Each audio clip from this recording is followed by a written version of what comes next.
విధాత media ప్రేక్షకులకి నమస్కారం. ధనురాశి వాళ్ళకి అక్టోబర్ మాసం 2025 గాను రాశి ఫలాలు ఎలా ఉండబోతున్నాయి ఈ వీడియోలో చూద్దాం. ధనురాశి వారు ఈ మాసంలో స్థిరాస్తి కొనుగోలు చేయడానికి అవకాశం ఉంది. ఇంటి మరమ్మతులు కానీ లేదా కొత్త ఇల్లు కానీ కొనుగోలు చేయడానికి కూడా అవకాశాలు ఉన్నాయి. రిజిస్ట్రేషన్ పనులతో బిజీగా ఉంటారు. అలాగే అనుకోకుండా ఏదైనా ఆస్తి కలిసి రావడానికి కూడా అవకాశం ఉంది. పెద్దల ఆశీర్వాదం లభిస్తుంది. అలాగే పెద్దల ఆరోగ్యం కోసం కొంచెం తపన పడతారు. మరి ధనురాశి వారికి ఆర్థికంగా మంచి అవకాశాలు, లాభదాయకమైనటువంటి పరిస్థితులు కనబడతాయి.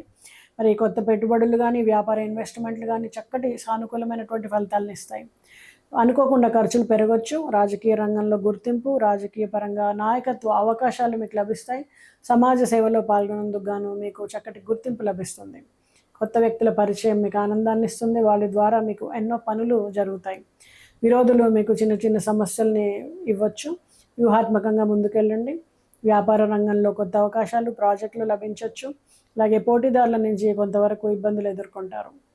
సమయానుకూల నిర్ణయాల వలన, చక్కటి ప్లానింగ్ వలన ముందుకెళ్తారు. పిల్లలు విద్యాభ్యాసంలో ముందుంటారు. ఏకాగ్రతతో చదువుకుంటారు. వాళ్ళ ప్రజెంటేషన్ స్కిల్స్ ఇంప్రూవ్ అవుతాయి. పెద్దల గుర్తింపు వాళ్ళకి లభిస్తుంది. అలాగే ఆశీర్వాదాలతో వాళ్ళు చక్కగా వాళ్ళ ప్రతిభని కనబరిచి మంచి మార్కులు తెచ్చుకుంటారు. అలాగే పిల్లలు సాధించినటువంటి ప్రగతి వలన పెద్దలకి వాళ్ళ సర్కిల్లో గుర్తింపు ఉంటుంది. పిల్లల వివాహ సంబంధాలు కనుక చూస్తున్నట్టయితే ఈ సమయంలో వివాహాలు జరుగుతాయి. అలాగే ప్రేమ సంబంధాలకు కుటుంబ పెద్దల అనుమతి మీకు లభిస్తుంది. అయితే పెళ్లి విషయంలో చిన్న చిన్న ప్లానింగ్ విషయంలో కానీ, ఇంకేదైనా అనుమతుల విషయంలో కానీ జాగ్రత్తగా ఉండండి. అలాగే కళాకారులకు కానీ, సినీ రంగ ప్రముఖులకి కానీ చక్కటి అవకాశాలు లభిస్తాయి. నిర్మాతలు కొత్త ప్రాజెక్టులని అందుకుంటారు.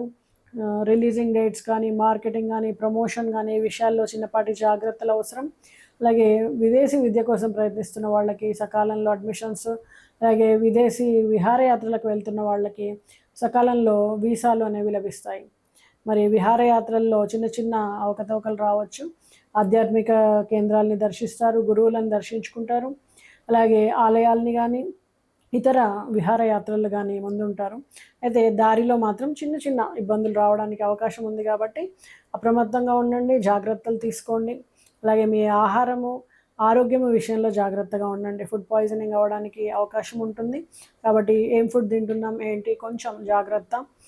అలాగే మీకు తలకి సంబంధించి కానీ, కాళ్ళకు సంబంధించి కానీ ఇబ్బందులు రావడానికి అవకాశం ఉంటుంది. చర్మ సంబంధమైనటువంటి, చెవి సంబంధమైనటువంటి సమస్యలతో కొంతవరకు ఇబ్బంది పడతారు. సరైన డాక్టర్ని సంప్రదించి తగు సలహాలతో ముందుకెళ్ళండి.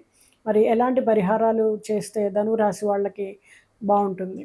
జాతక చక్రం కానీ, పిల్లల పేరు మీద జన్మపత్రిక రాయడం కానీ, ముహూర్తం కానీ, ఎంగేజ్మెంట్కి, పెళ్ళికి, గృహారంభానికి, అలాగే గృహప్రవేశానికి ముహూర్తాలు, అలాగే మీ సిగ్నేచర్ అనాలిసిస్, మీ పేరుని, అలాగే పిల్లల పేరుని కానీ, బిజినెస్ నేమ్స్ కానీ సెట్టింగ్, అలాగే వాస్తు, కమర్షియల్ వాస్తు కానీ, డొమెస్టిక్ వాస్తు కానీ వీటన్నిటి కోసం సంప్రదించండి శ్రీ విధాత పీఠం.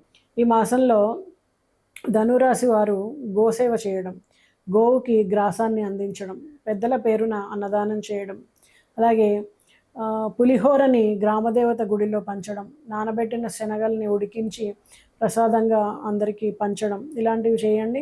అలాగే మీరు ఎవరి ద్వారా అయితే సలహా తీసుకుంటారో, గురువులు అనుకుంటారో వాళ్ళకి చక్కటి పేడాని నివేదించండి, వాళ్ళకి ఇవ్వండి. అలాగే పూల మొక్కని గురువుకి గిఫ్ట్గా ఇవ్వండి. ఇలాంటి పరిహారాల వలన మరింత చక్కటి ఫలితాలు అందుకుంటారు. శుభం.